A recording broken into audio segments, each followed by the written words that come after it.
What's good, y'all? We're back at it. Chapter 18 of Journey to the West. I decided I'm going to hold off on doing 3 chapters a week until the week after next. That's uh, starting on the 15th, I think. Uh, I'm checking that out now. Yeah, starting on the 15th, just because I'm heading out of town for a week tomorrow. So I want to kind of take it easy and build up a backlog of videos so that I can just like consistently release them without being worried about having to record, to stay on schedule. I know I set the schedule myself, but that's the plan for right now. The week of the 15th, I'll start doing 3 videos a week, um, and we'll go from there. But for now, got my hot beverage, and we'll begin.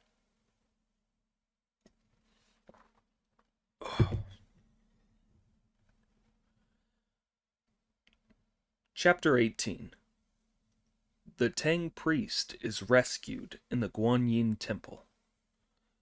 The great sage removes a monster from Gao village. Taking his leave of the bodhisattva, Monkey brought his cloud into land, hung the cassock on a Nanmu tree, pulled out his cudgel, charged into the Black Wind cave, and found not a single goblin inside. This was because the appearance of the bodhisattva in her true form had so terrified them that they had fled in all directions. Evil thoughts welled up in Brother Monkey, and after piling dry firewood all around the multi-storied gate, he set it alight, turning the Black Wind Cave into a Red Wind Cave. Then he went back to the north on a beam of magic light. Sanzang, who had been anxiously waiting for him, was beginning to wonder why he had not come back. Had the Bodhisattva not come when asked to, or had Monkey just made up a story to escape? As he was being racked by these desperate thoughts, a shimmering cloud appeared in mid-air, and Monkey came down and knelt before him. "Master, here's the cassock," he announced, to Sanzang's great joy. All the monks of the temple were delighted too, and they exclaimed, "Wonderful! Wonderful! Our lives are safe at last." "Monkey," said Sanzang as he took the cassock from him, "when you set out this morning you reckoned that it would only take the length of a meal, or until midday at longest. Why have you only come back now at sunset?" When Monkey gave him a full account of how he had asked the Bodhisattva to transform herself to subdue the monster, Sanzong set up an incense table and bowed low to the south. "That done," he said, "disciple, now that we have the Buddha's robe, pack our luggage as quickly as you can." "Not so fast, not so fast," Monkey replied. "It's already evening, too late to hit the road. Let's set out tomorrow morning." The monks all knelt and said, "Lord Monkey is right. For one thing, it's too late, and for another, we made a vow. Now that all is well and the treasure has been recovered, we would like to carry out that vow and invite your lordships to share in the Thanksgiving meal. Tomorrow morning we'll see you off on your way west." "Yes, yes," urged Monkey. The monks then emptied their bags and produced everything that was left of what they had saved from the fire to make an offering of food. Then they burnt some paper to bring blessings and recited some sutras to ward off disaster. The ceremonies were finished that evening. The next morning the horse was curried, and the luggage packed, and then they set out. The monks escorted them a long distance before turning back, after which Monkey led the way. It was now early spring. The grass cushions the horses' hooves. New leaves emerge from the willow's golden threads. Apricot vies for beauty with peach.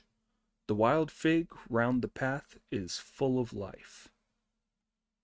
On sun-warmed sandbanks sleep mandarin ducks. In the flower-scented gully, the butterflies are quiet. After autumn, winter, and half of spring, who knows when the journey will end as they find the true word?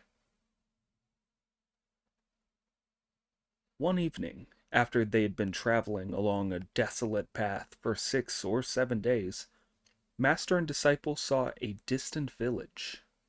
"Monkey," said Sun Zong, "do you see the village not far over there?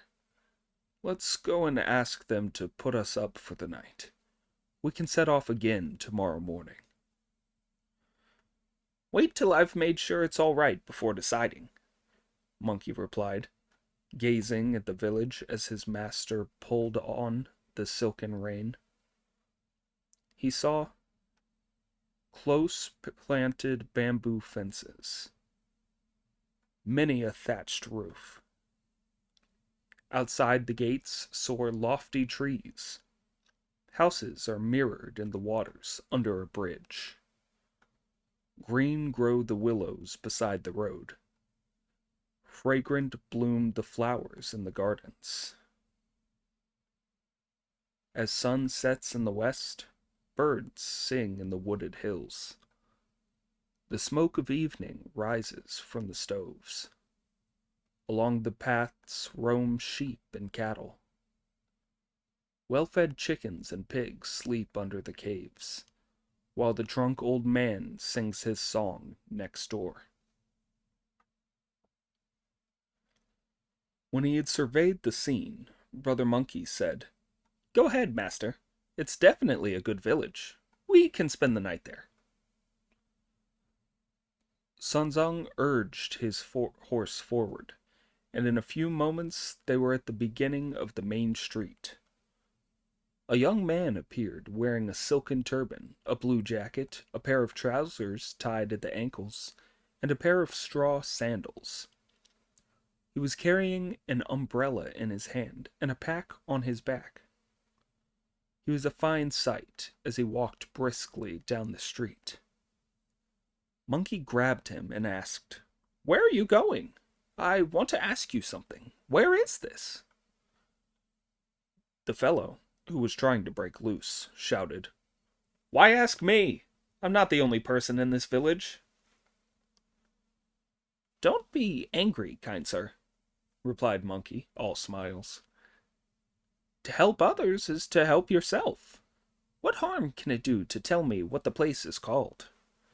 We might be able to bring your troubles to an end, you know." Struggle as he might, the fellow could not break loose, which made him leap around with fury. "Damn it, damn it!" he shouted. "I get more bullying from the old man than I can stand, and now I've got to run into you, Baldy. You've got it in for me, too." "If you're good for anything, get out of my grip," Monkey said. "Do that, and I'll let you go." The young man twisted and turned, but he could not break free. It was as if he were held in a pair of pliers. In his temper, he threw down his umbrella and his bundle, and tore at Monkey with both hands, trying to get hold of him. Monkey was holding the luggage in one hand, and with the other he was keeping the young man under control, and no matter how hard the fellow tried, he could not get a grip on him. Monkey, however, was now holding him more firmly than ever, and was bursting with fury. "Monkey," Sunzong said, "here comes someone else you can ask. Why keep such a tight grip on him? Let him go." You don't understand, master, replied Monkey with a smile. It would be no fun to ask anyone else. I have to ask him if there's to be anything to be got out of this. Seeing that Monkey would not let him go, the fellow started to talk. This is Old Gal Village, in the country of Stubet, and it's called that because practically everyone here has the surname Gal. Now let me go. From your get-up, you're going on a long journey, Monkey went on. Tell me where you're going and what you're up to, then I'll let you go. The poor fellow had no option but to tell Monkey the truth. I'm Gao Kai, from the family of Squire Gal. His youngest daughter is 20 and not yet married, but 3 years ago an evil spirit came and took her. He's been staying with us for 3 years, and the old man isn't at all pleased. There's no future in having a girl marry an evil spirit, he says. It's ruining our family, and we don't get a family of in-laws to visit. He's always wanted to get rid of the evil spirit, but he refuses to go. Now he's shut the girl up in the back building for the best part of a year, and he won't let any of the family see her. My old man gave me 2 ounces of silver and sent me to find a priest to capture the monster. I've been on the go for ages now, and asked 3 or 4 of them, but they were all hopeless monks or pimples of Taoists. None of them could control him. The old man's just been swearing at me as an utter idiot, given me 5 more ounces of silver as traveling expenses, and told me to find a good priest who will deal with the monster. Then I was grabbed by you, you evil star, and that's made me later than ever. No wonder I shouted at you. I'm pushed around at home and pushed around when I go out. I never thought you'd be such a good wrestler that I wouldn't be able to break out of your clinch. Let me go now. I've told you everything. You're in luck. We're in business, Monkey replied. This is quite convenient. You needn't go any further or spend any of your money. We're not hopeless monks or pimples of Taoists. We've got some real magic powers, and we know how to deal with evil spirits. This'll do both of us a bit of good. Go back and tell the head of your household that my master is a saintly monk and the younger brother of the Emperor of the East, who has sent him to visit the Buddha in the Western Heaven and seek the scriptures. We are very good at controlling devils and capturing monsters. Don't lie to me, the young man replied. I've had enough of being pushed around. If you're tricking me, you haven't really got any special powers, and you can't capture that fiend. You'll only be getting me into more trouble than ever. I swear I'm not fooling you, answered Monkey. Show us the way to your front door. The young man saw that there was nothing for it but to pick up his bundle and umbrella, turn round, and take the 2 of them to his gate, where he said, Reverend gentlemen, would you mind sitting here on the veranda for a moment while I go in and tell the master? Only then did Monkey let go of him, put down the carrying pole, take the horse's reins, and stand beside his master, who sat down by the gate. The young man went in through the gate and straight to the main hall, where he happened to meet Squire Gal. Well, you savage, who have you come back instead of going to find someone? Squire Gal demanded. Putting down his bundle and umbrella, the young man replied, I must report to you, sir, that I had just got to the end of the street when I met a couple of monks. One was on horseback, and the other had a carrying pole on his shoulder. He grabbed me and wouldn't let me go, and asked me where I was going. I refused to tell him several times, but he had me locked in a grip I couldn't get out of, so I had to tell him all about the mission you gave me, sir. He was absolutely delighted when he heard about it and wanted to catch that monster for us. Where are they from? Squire Gal asked. He says that his master is a saintly monk, the younger brother of the Emperor of the East, who has sent him to visit the Buddha in the Western Heaven and seek the scriptures, the young man replied. But even if they're monks from far away, they may not really be capable of anything. Where are they now? Waiting outside the gate. The old man quickly put on his best clothes and went out with the youngster to greet them, addressing them as venerable elders. Sun Zong turned hurriedly round when he heard this, and found them standing before him. The older man was wearing a black silk turban, an onion-white robe of Sichuan brocade, a pair of calfskin boots the color of unpolished rice, and a belt of black silk. He came forward and said with a smile, "Greetings, venerable elders," as he bowed, holding his hands together. Sun Zong returned his bow, but Monkey stood there immobile. At the sight of Brother Monkey's ugly face, the old man decided not to bow to him. "Why won't you pay your respects to me?"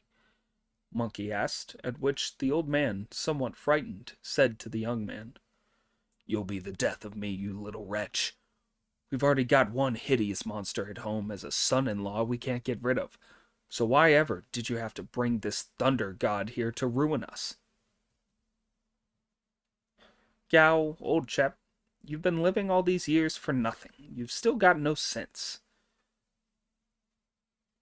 It's completely wrong to judge people by their faces. I may be no beauty, but I'm quite clever. I'll grab that evil spirit for you, catch that demon, seize your son-in-law, and give you back your daughter. I'll be doing you a good turn, so there's no need to fuss about my looks." The old man, now shaking with fear, pulled himself together and asked them in. Monkey took the horse's bridle, told the young man to carry the luggage, and went in with Sun Zong. In his usual devil-may-care way, he tethered the horse to one of the pillars of an open-air pavilion, pulled up a gleaming lacquered armchair, and told his master to sit down. Then he brought over a chair for himself and sat beside him. "The younger venerable elder has already made himself at home," Squire Gal remarked. "I'd feel more at home here if you entertained us for 6 months," Brother Monkey replied. When they were all seated, the old man said, "The boy told me a moment ago that you were from the East." "That's right," Sun Zong replied. "The court has sent me to worship the Buddha in the Western Heaven and ask for the scriptures. As we are passing this way on our journey, we would like to spend the night here before continuing on our way tomorrow morning." "If you two gentlemen just want to spend the night here, why all the talk about catching monsters?" "As we'll be spending the night here," Monkey put in, "we thought it would be fun to catch a few monsters while we're about it. May I ask how many there are in your residence?" "Good heavens!" the old man exclaimed. "However many do you want?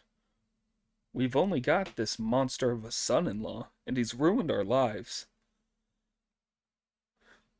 "Tell me all about this monster from the beginning," Monkey said.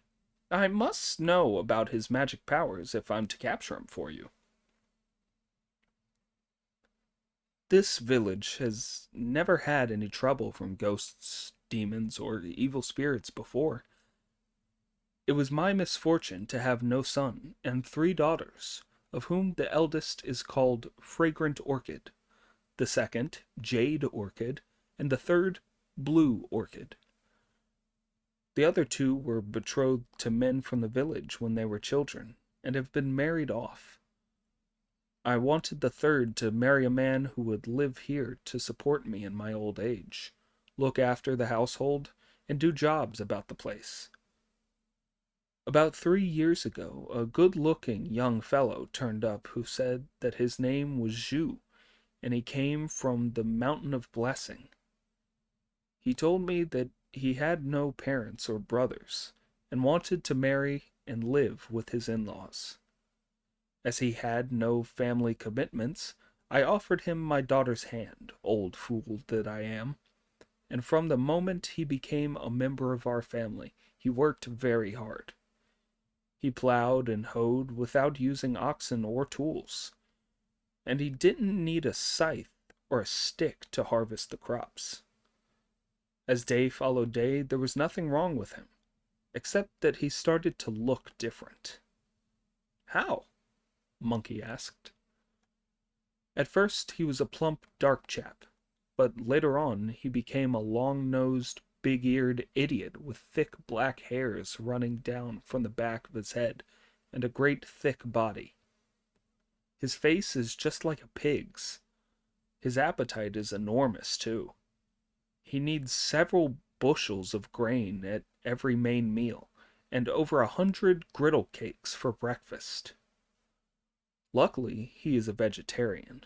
If he ate meat and wine, he would have ruined us in 6 months. He has to eat so much because he works so hard, Sunzong commented.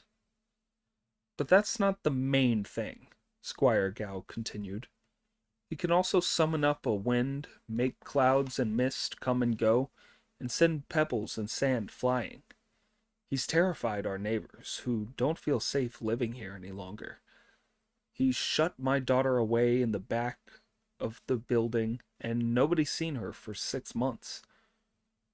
We don't even know if she's still alive.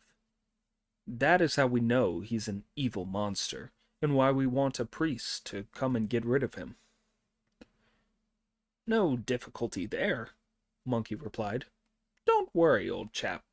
I guarantee that I'll get him tonight, make him write out a document divorcing your daughter, and bring her back to you.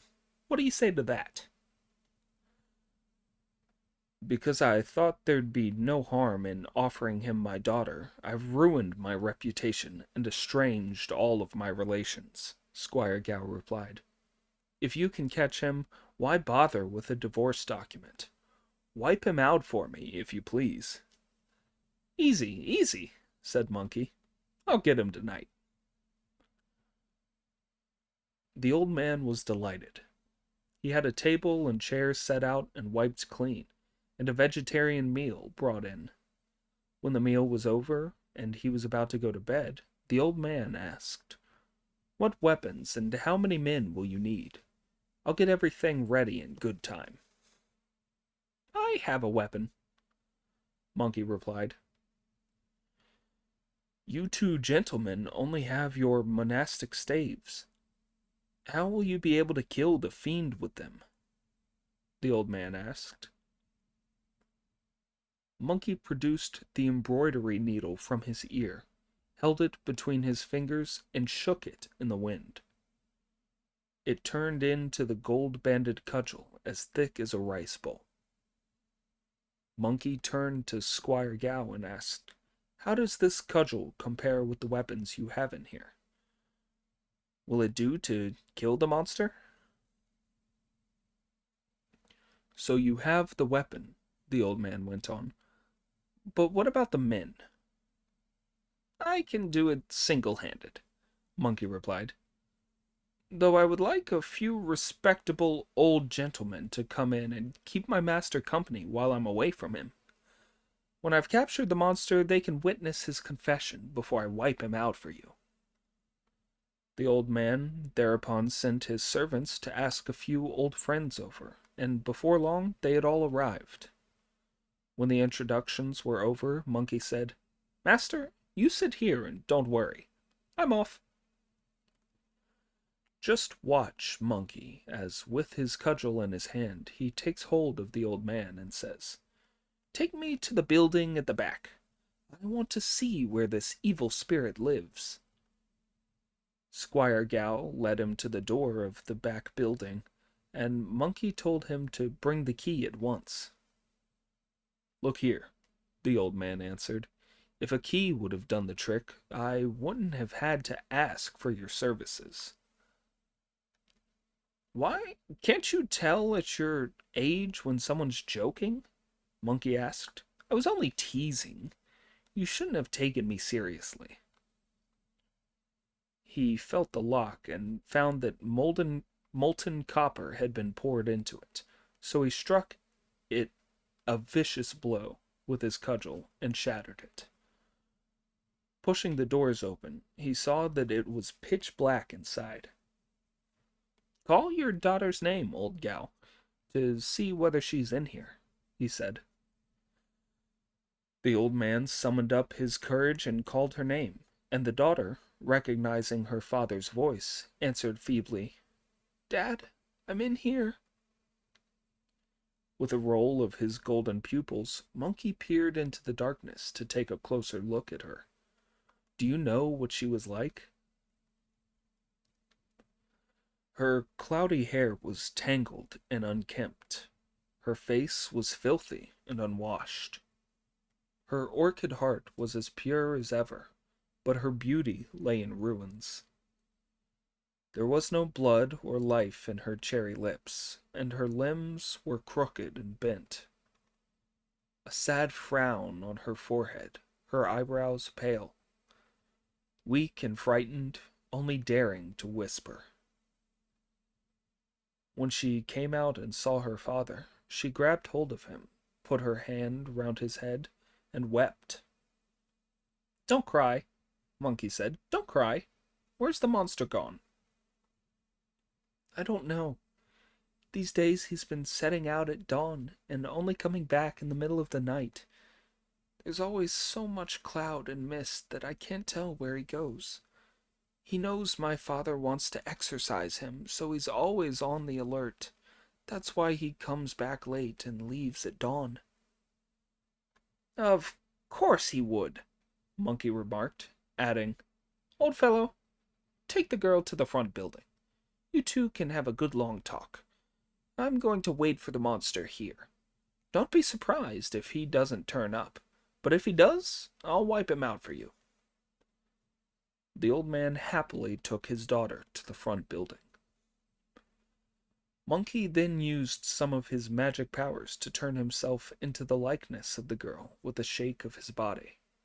Then he sat down in the room to wait for the evil spirit. Before long, there was a marvelous wind that sends stones and dust flying. At first, it was a gentle breeze that gradually became a tremendous gale.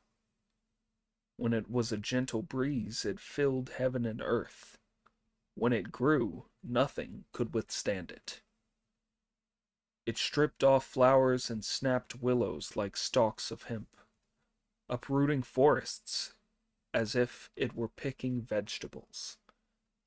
It threw rivers and seas into turmoil, to the fury of gods and devils, splitting rocks and mountains as heaven and earth watched in horror. The flower-eating deer lost their way. The fruit-plucking monkeys did not know where they were.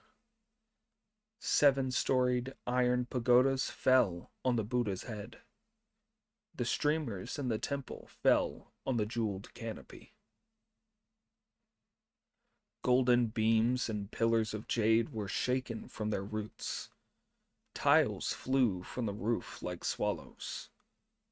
As the boatman raised his oar, he made a vow, quickly sacrificing a pig and a goat as he pushed off. The guardian god of the city ward abandoned his shrine. The dragon kings of the 4 seas bowed to heaven. The Yaksha demon's boat were wrecked on the coast, and half the length of the great wall was blown down. As this gale wind passed, an evil spirit appeared in midair. He was certainly ugly with his dark face, stubbly hair, long nose, and big ears. He wore a cotton tunic that was somewhere between black and blue, and round his waist was a patterned cotton cloth. So that's what he's like, thought Monkey with a secret smile, and without greeting him or asking him anything, he lay down on the bed, breathing heavily and pretending to be ill. Not knowing who this really was, the monster came straight in, put his arms around him, and was going to kiss him. Monkey laughed to himself again as he thought, "So he really wants to screw me." Then he thrust his hand up the monster's long nose to throw him off balance. The monster fell off the bed. As the monster pulled himself up, he leaned on the edge of the bed and said, "Darling, why are you so angry with me today? Is it because I'm late?" "I'm not angry," Monkey replied. "Not angry at all." "If you're not angry with me, why did you make me fall over?" "You should have been more thoughtful and not tried hugging and kissing me. I'm not feeling very well today. If I'd been my usual self, I'd have been waiting for you at the door. Take your clothes off and come to bed." Not realizing what he was up to, the monster undressed. Monkey jumped out of bed and sat on the pot, as the monster went back to bed and groped around without finding the girl.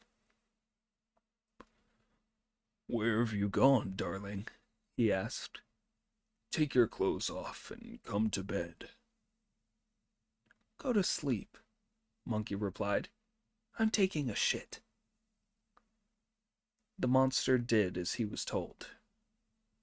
Monkey sighed and said, "What terrible luck."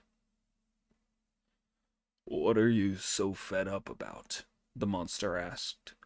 "What do you mean by terrible luck?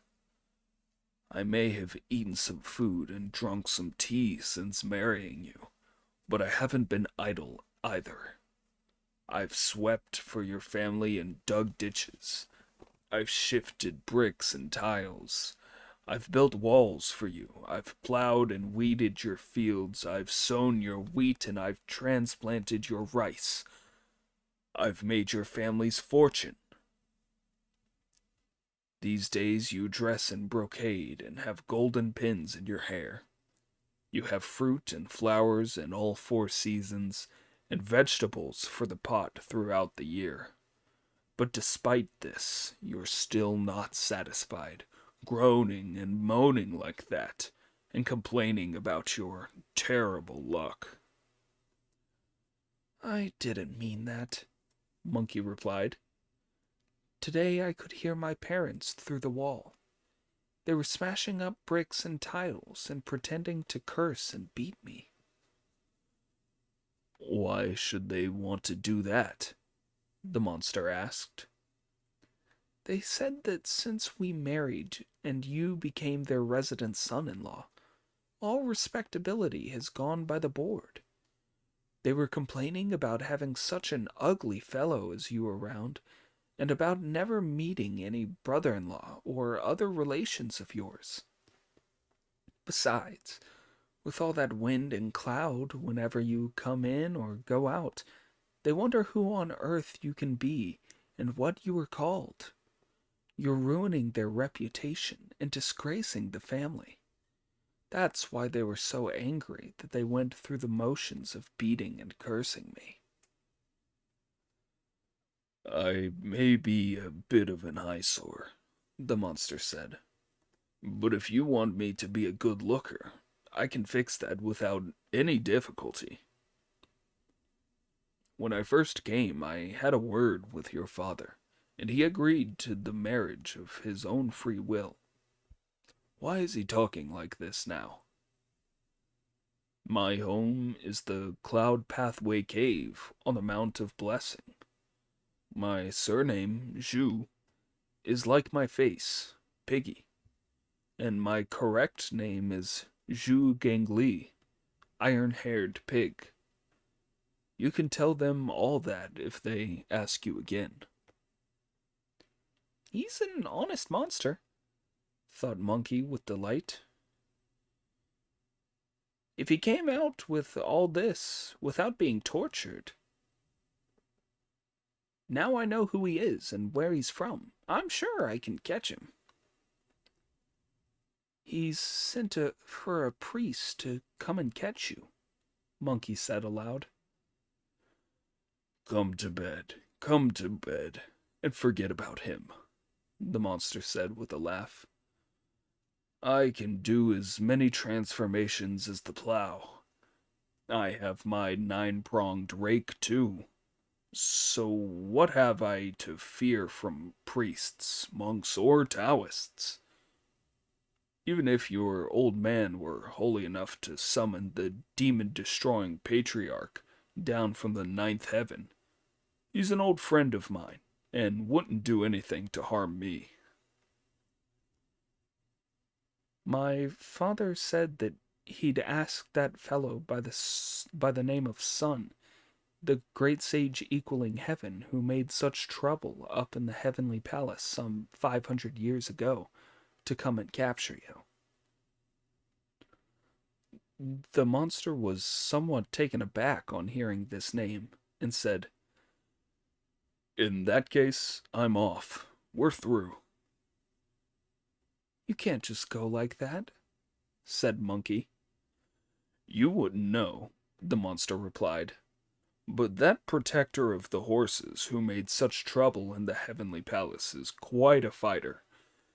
I might not be able to beat him, and that would spoil my good name."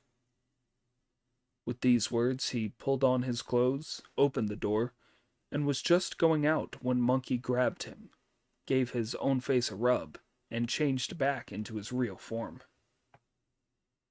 "Where do you think you're going, my fine monster?" he roared, adding, "Take a look and see who I am." The monster turned round and saw Monkey's protruding teeth, pinched face, fiery eyes with golden pupil, bald head, and hairy face. At the sight of this thunder god incarnate, his hands were numbed and his legs paralyzed. Then, with a great tearing sound, he broke free, ripping his clothes, and escaped in the form of a hurricane.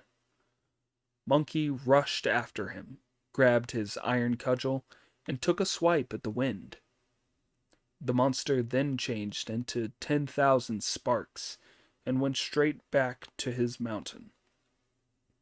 Monkey mounted his cloud and went after him, shouting, "Where do you think you're going? If you go up to heaven, I'll chase you as far as the Dipper and Bull Palace. And if you go into the earth, I'll pursue you as far as the hell of the unjustly slain." Goodness, if you don't know how far he chased the monster, or who won in the end, listen to the explanation in the next chapter.